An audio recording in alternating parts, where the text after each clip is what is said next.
नमस्कार दोस्तों, मैं ऋतुराज तोमर और आप देखना शुरू कर चुके हैं ब्रेकिंग न्यूज वाला।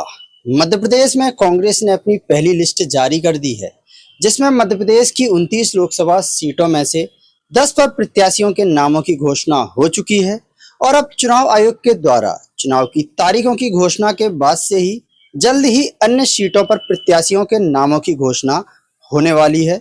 इसी कड़ी में आज हम बात करेंगे मध्य प्रदेश की सिवनी बालाघाट लोकसभा सीट की, जहां भारतीय जनता पार्टी ने बालाघाट की महिला नेत्री डॉक्टर भारती पारधी को अपना प्रत्याशी बनाया है। वहीं कांग्रेस ने इस सीट से अभी तक अपने प्रत्याशी की घोषणा नहीं की है। राजनीतिक गलियारों में इस सीट से तमाम दावेदारों के नामों की चर्चाएं हो रही हैं, जिसमें ठाकुर रामजियन सिंह का नाम तेजी से निकलकर सामने आ रहा है।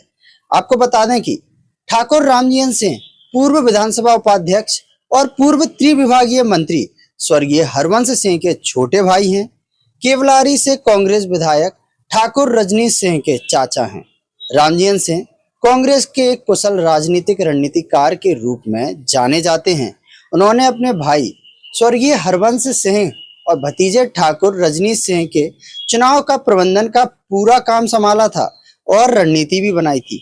उनका कांग्रेस के सभी वरिष्ठ और युवा कार्यकर्ताओं के साथ साथ केवलारी विधानसभा क्षेत्र के मतदाताओं से सीधा जुड़ाव बताया जाता है। यूं कहें कि उन्हें बड़ा लंबा चुनावी अनुभव है। ठाकुर रामजियन सिंह ने आईआईटी खड़गपुर से पोस्ट ग्रेजुएट की पढ़ाई की है। वह 15 वर्षों तक बीज निगम में जबलपुर संभाग के क्षेत्रीय प्रबंधक रहे। इसके अलावा वह 5 वर्ष तक मंडी बोर्ड के संभागीय कार्यालय जबलपुर में संभागीय उप संचालक भी रहे। इस दौरान उन्होंने क्षेत्र के किसानों के लिए कई कार्य किए, जिसमें जबलपुर संभाग के किसानों के लिए उनके कार्यकाल में सिवनी की नई मंडी सिमरिया बनी। बीज निगम में रहते हुए उन्होंने सिवनी, बालाघाट, मंडला, डिंडोरी, नरसिंहपुर, कटनी में बीज ग्रेडिंग हेतु नए प्रक्रिया केंद्रों की स्थापना भी करवाई। मंडी बोर्ड जबलपुर संभाग के अधिकारी रहते हुए उनके कार्यकाल में छिंदवाड़ा, सिवनी, बालाघाट, वार सिवनी, जबलपुर सब्जी मंडियां बनी। साथ ही शहर के व्यस्ततम क्षेत्रों में बनी मंडियों को बाहर स्थानांतरित करवाया गया, ताकि शहर के लोगों को सुविधा हो सके। आपको बता दें कि स्वर्गीय ठाकुर हरवंश सिंह के अचानक देहांत के बाद ठाकुर रामजियन सिंह ने शासकीय सेवा से इस्तीफा दे दिया था और पूरी तरह से कांग्रेस की सेवा में लग गए थे। स्वर्गीय हरवंश सिंह के बाद भतीजे ठाकुर रजनीश सिंह को 2 बार विधायक बनाने में उनके चुनाव प्रबंधन और रणनीति की अहम भूमिका मानी जाती है।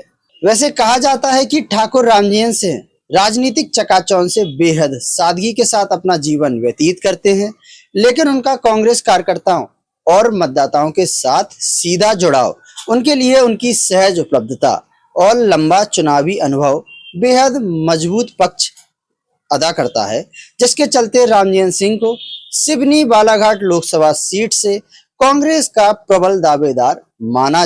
वैसे सिवनी बालाघाट लोकसभा सीट से अगला कांग्रेस प्रत्याशी कौन होगा, इसका निर्णय तो पार्टी तय करेगी, लेकिन जितना समय अब चुनाव में बचा है उसको देखते हुए पार्टी को यह निर्णय जल्द से जल्द कर लेना चाहिए, क्योंकि जितना लेट निर्णय आएगा उसका असर परिणामों में देखने को मिलेगा। बने रहें हमारे साथ ब्रेकिंग न्यूज वाला। धन्यवाद।